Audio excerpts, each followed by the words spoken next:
ایک دفعہ کا ذکر ہے کہ ایک بہت بڑا جنگل تھا۔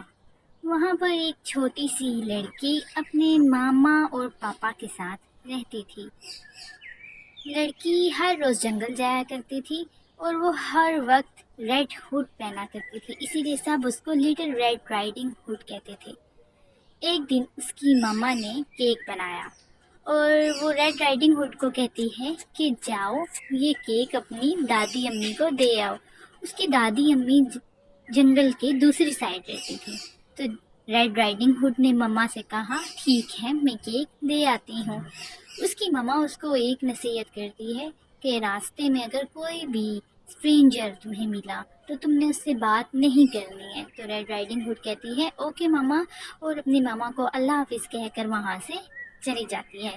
جب ریڈ رائڈنگ ہوڈ جنگل سے گزر رہی ہوتی ہے تو اس نے ایک باسکٹ پکڑی ہوئی ہوتی ہے۔ وہاں پر ایک بہت بڑا بھیڑیا آ کر اس کو دیکھ رہا ہوتا ہے، وہ بہت بھوکا ہوتا ہے۔ ریڈ رائڈنگ ہوڈ اس کو نہیں دیکھتی، تو کیا ہوتا ہے کہ جو بھیڑیا ہوتا ہے اچانک سے ریڈ رائڈنگ ہوڈ کے سامنے آ جاتا ہے اور اس کو بڑے ہی دوستانہ انداز میں کہتا ہے کہ تم یہاں سے کہاں جا رہی ہو؟ تو ریڈ رائڈنگ ہوڈ کہتی ہے کہ میں اپنی دادی امی کے لیے کیک لے کے جا رہی ہوں جو جنگل کے دوسری سائڈ پہ رہتی ہے۔ تو بھیڑیا اس کو کیا کہتا ہے کہ تم یہاں سے کچھ پھول اکٹھے کر لو اپنی دادی امی کے لیے۔ جب ریڈ رائڈنگ ہوڈ پھول اکٹھے کرنے میں لگ جاتی ہے تو بھیڑیا کیا کرتا ہے وہاں سے بھاگ جاتا ہے تاکہ وہ ریڈ رائڈنگ ہوڈ سے پہلے ہی اس کی دادی امی کے گھر پہنچ جائے، لیکن اس بارے میں ریڈ رائڈنگ ہوڈ کو نہیں پتا ہوتا ہے۔ بھیڑیا اس کی دادی امی کے گھر پہنچتا ہے اور دروازے کو کھٹکاتا ہے۔ دادی اماں آگے سے کہتی ہیں کہ کون ہے؟ تو بھیڑیا کہتا ہے کہ میں ریڈ رائڈنگ ہوڈ ہوں۔ تو دادی اماں کیا کہتی ہیں آگے سے؟ دادی اماں کہتی ہیں کہ دروازہ کھلا ہوا ہے، اندر آ جاؤ۔ تو جیسے ہی بھیڑیا اندر جاتا ہے فوراً سے دادی اماں دیکھ کر ڈر جاتی ہیں۔ دادی اماں کو بھیڑیا نگل لیتا ہے۔ دادی اماں کو کھانے کے بعد بھی بھیڑیے کا پیٹ نہیں بھرتا ہے، وہ سیٹسفائی نہیں ہوتا ہے، تو وہ کیا کرتا ہے کہ دادی اماں کی الماری سے ان کے کپڑے لے کر تو وہ پہن کر بیڈ پر لیٹ جاتا ہے تاکہ وہ ریڈ رائڈنگ ہوڈ کا انتظار کرے، اور جیسے ہی ریڈ رائڈنگ ہوڈ وہاں پر پہنچے تو وہ اس کو کھا جائے۔ تو کپڑے پہنتے ہی فٹافٹ سے بیڈ کے اوپر چھلانگ لگاتا ہے اور پھر ریڈ رائڈنگ ہوڈ کا انتظار کرنا شروع کر دیتا ہے۔ تھوڑی ہی دیر میں ریڈ رائڈنگ ہوڈ وہاں پہ پہنچ جاتی ہے، دروازہ کھٹکاتی ہے، اندر سے آواز آتی ہے کہ آ جاؤ۔ تو بھیڑیے کی آواز تبدیل ہوتی ہے۔ ریڈ رائڈنگ ہوڈ کہتی ہے کہ دادی اماں کی آواز کو کیا ہو گیا ہے، بٹ وہ اس بات کو زیادہ سوچتی نہیں ہے، فوراً سے اندر چلی جاتی ہے۔ جیسے ہی دادی اماں کو دیکھتی ہے تو کہتی ہے کہ دادی اماں آپ کی آنکھیں اتنی بڑی کیسے ہو گئی ہیں؟ تو بھیڑیا آگے سے کہتا ہے تاکہ میں تم کو ان سے اچھی طرح سے دیکھ سکوں۔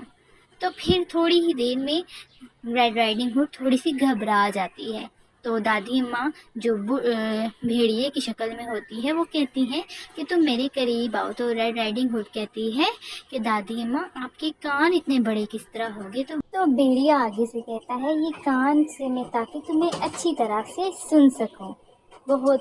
تو ریڈ رائڈنگ ہوڈ کہتی ہے کہ آپ کے دانت اتنے بڑے کس طرح ہوگے؟ تو آگے سے بھیڑیا کہتا ہے تاکہ میں تم کو اس سے اچھی طرح سے کھا سکوں۔ فوراً سے بھیڑیا چھلانگ لگاتا ہے اور ریڈ رائڈنگ ہوڈ بھاگتی ہوئی گھر سے باہر نکل جاتی ہے۔ بھیڑیا بھی فوراً سے اس کے پیچھے پیچھے بھاگتا ہے، تو وہاں پہ ریڈ رائڈنگ ہوڈ ایک لکڑہارے کو دیکھتی ہے۔ وہ لکڑہارے سے کہتی ہے کہ اس بھیڑیے نے میری دادی اماں کو کھا لیا اور اب یہ مجھے بھی کھانا چاہتا ہے۔ تو لکڑہارا بھیڑیے کو اٹھاتا ہے، اس کو اس طرح سے ہلاتا ہے کہ دادی اماں فوراً سے اس کے منہ سے باہر نکل آتی ہیں۔ اس طرح ہلانے سے یہ ہوتا ہے کہ دادی اماں بالکل ٹھیک ہوتی ہیں اور سیفلی جو ہے اس کے منہ سے نکل آتی ہیں۔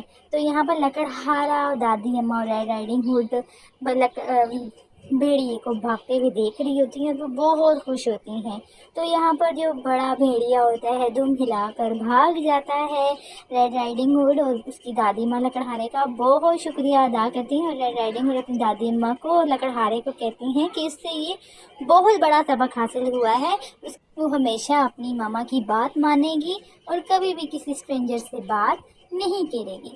تو مورل آف دا اسٹوری یہ ہے کہ اپنے ماں باپ کی کہنا ماننا چاہیے، کبھی بھی کسی اسٹرینجر سے بات نہیں کرنی چاہیے۔ حالانکہ وہ اسٹرینجر آپ سے دوستانہ طریقے سے بھی بات کرے، پھر بھی آپ نے اس سے بات نہیں کرنی۔